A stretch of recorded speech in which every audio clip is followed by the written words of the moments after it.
Pemirsa, saya sekarang sedang berada di depan Jalan Rudus. Ini tepatnya di Pangkal Basuki Rahmat.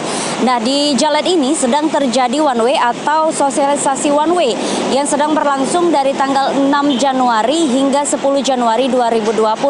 Untuk one way-nya sendiri diambil dari Jalan Basuki Rahmat, masuk ke Jalan Rudus dan berakhir di persimpangan Jalan Amfibi Sekip Ujung. Dan untuk informasi selengkapnya pemirsa, mari ikuti saya.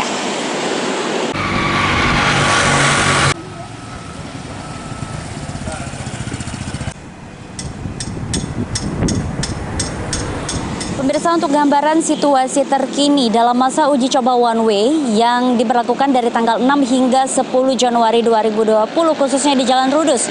Pengendara sepeda motor khususnya ini masih menggunakan jalur dua arah. Sebelumnya kepadatan terjadi di Jalan Rudus ini sendiri di jam-jam sibuk, terutama jam masuk sekolah hingga pulang sekolah. Dan tepatnya di belakang saya pemirsa, ini sudah ada rambu-rambu yang mengarahkan pengendara untuk menggunakan jalur one way. Sekian informasi dari saya Ayu, juru kamera Merdian PAL TV.